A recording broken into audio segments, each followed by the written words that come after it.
नमस्कार।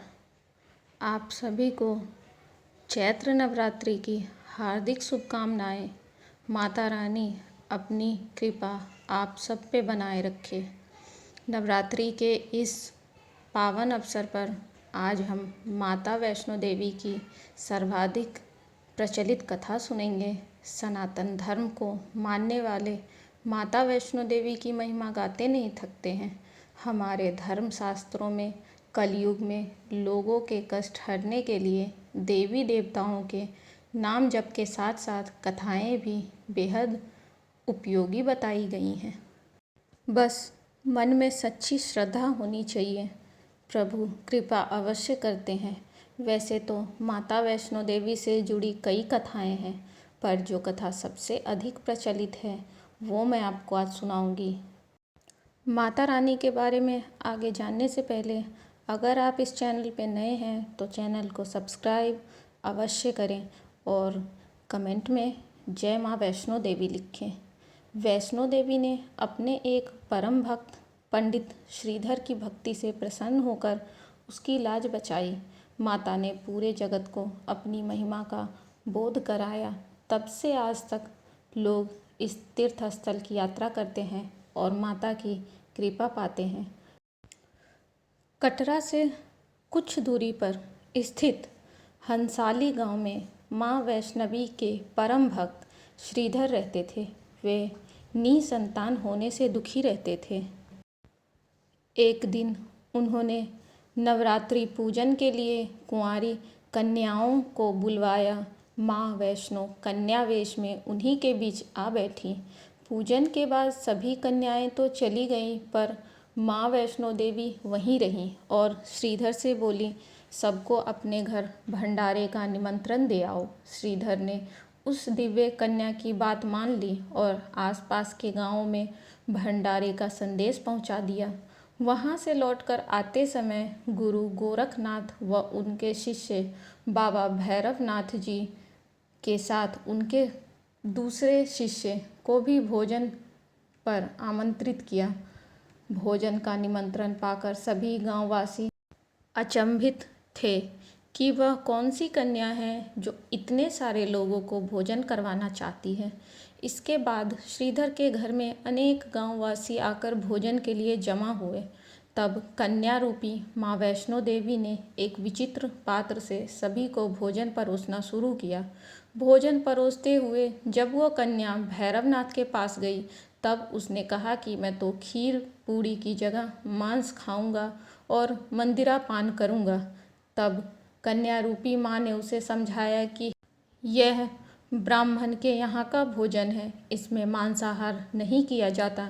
किंतु भैरवनाथ ने जानबूझकर अपनी बात पर अड़ा रहा।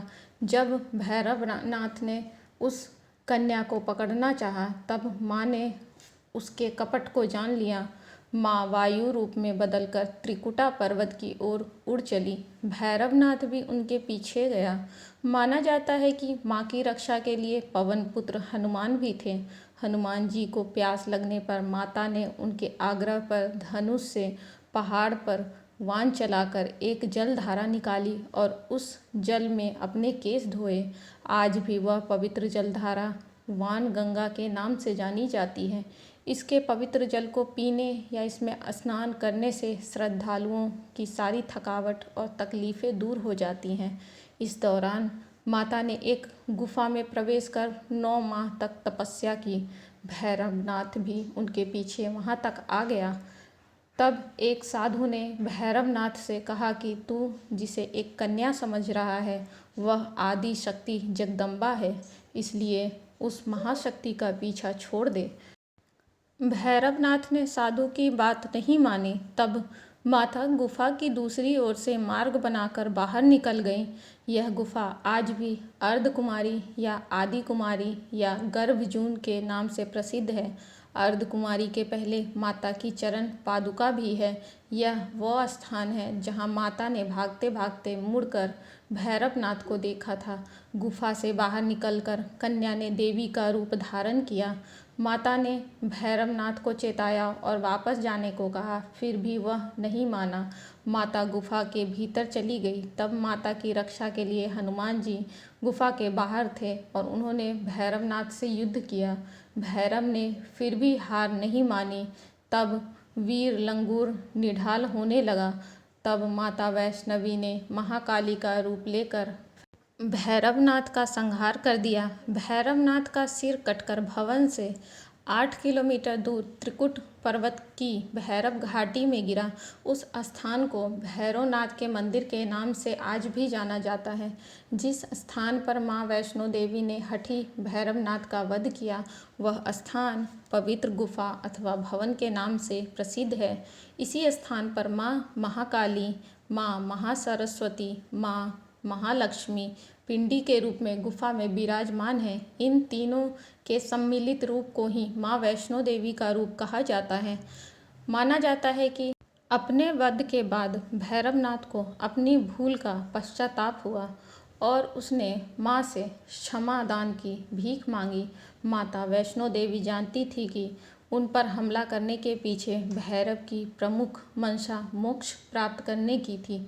उन्होंने न केवल भैरव को पुनर्जन्म के चक्र से मुक्ति प्रदान की, बल्कि उसे वरदान देते हुए कहा कि मेरे दर्शन तब तक पूरे नहीं माने जाएंगे जब तक कोई भक्त मेरे बाद तुम्हारे दर्शन नहीं करेगा। उसी मान्यता के अनुसार आज भी भक्त माता वैष्णो देवी के दर्शन करने के बाद करीब 2.25 किलोमीटर की खड़ी चढ़ाई करके भैरवनाथ के दर्शन करने जाते हैं। इस बीच वैष्णो देवी ने 3 पिंड सहित एक चट्टान का आकार ग्रहण किया और सदा के लिए ध्यान मग्न हो गई। इसी बीच पंडित श्रीधर अधीर हो गए। वे त्रिकुटा पर्वत की ओर उसी रास्ते आगे बढ़े जो उन्होंने अपने सपने में देखा था। अंततः वे गुफा के द्वार पर पहुँचे। उन्होंने कई विधियों से पिंडों की पूजा को अपनी दिनचर्या बना ली। देवी उनकी पूजा से प्रसन्न हुई। वे उनके सामने प्रकट हुई और उन्हें आशीर्वाद दिया। तब से श्रीधर और उनके वंशज देवी माँ वैष्णो देवी की पूजा करते आ रहे हैं। आज भी 12 मास वैष्णो देवी के दरबार में भक्तों का तांता लगा रहता है। सच्चे मन से याद करने पर माता सबका बेड़ा पार लगाती है।